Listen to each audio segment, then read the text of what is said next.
And Exxon Research came up to me after the paper and said, when we do the accounting for supergiant oil and gas accumulations, the books don't balance. You have any idea what we're missing?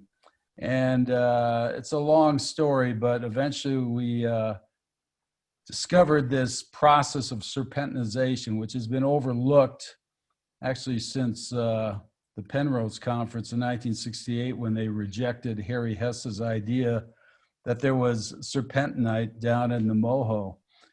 Anyway, so we eventually came up with this idea of the serpentosphere, right? Another sphere on planet Earth, and then we got together with the Norwegians, and the ultra deep hydrothermal model started evolving. It's a window of time from kind of analog, when we were in the field and we did things by hand, and now we're in this digital age, and there's this kind of this window between those two times when a lot of technologies were developing, like age date technologies and analytical chemistry, computers, geophysics, GIS, satellite imagery.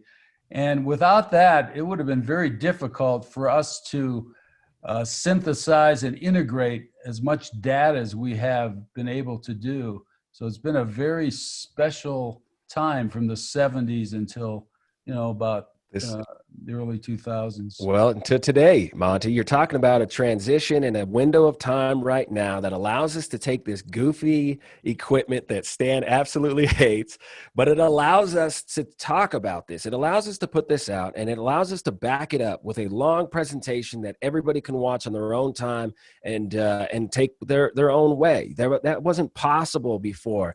And so this information is being delivered fast as possible and as accurate as possible. And it's at this window of time right now before everything gets a little too out of control, maybe. Monty, if you're done, we're going to jump to Stan. Stan is going to say a little bit about his take on this parallel timeline, and then we're going to move on. Yeah, while I was watching this, I had a micro epiphany. You see the thing up here called hard rock and soft rock. Okay, so we came up through the hard rock school, actually hard knock school of the University of Arizona. And then around 2000, we graduated into what ultimately is the soft rock school. And of course, that's oil, petroleum geology, et cetera, in the conventional sense. But really what has happened here over the last 20 years, 30 years, is we've integrated hard rock and soft rock. And hard rock essentially is what you'll see that we developed was called the magma metal series classification, and all of them. And that was pretty much together by 1991.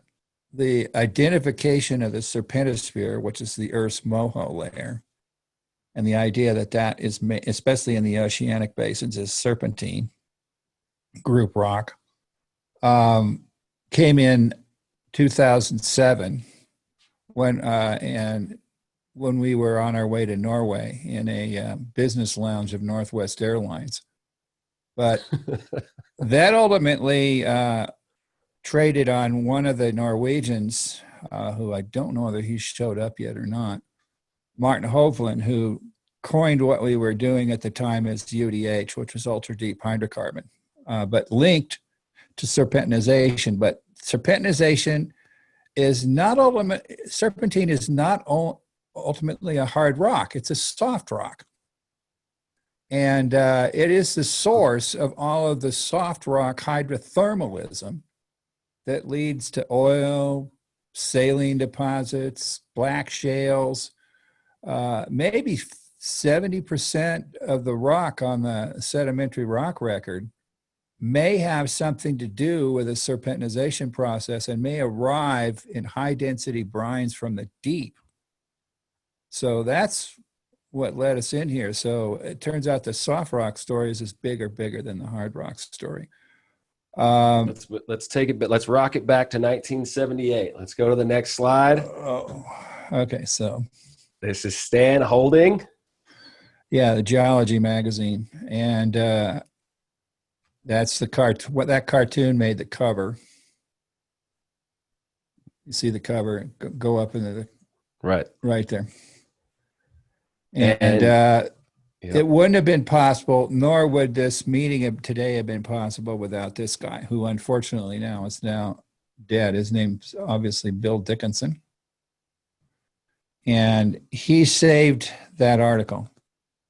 It was under a lot of peer review fire at the time, specifically from one of the guys was the president of GSA, and he didn't like it, so he told his editor to can it. And then after a whole bunch of stuff, which I don't need to go into, this Bill wrote a letter, and all of a sudden it completely turned everything around. I had no idea that this was going down. But I really want to give a shout out to Dr. William R. Dickinson, great geologist, mentor. Ultimately met him when he came to Tucson. Actually, I had something to do with getting him to Tucson.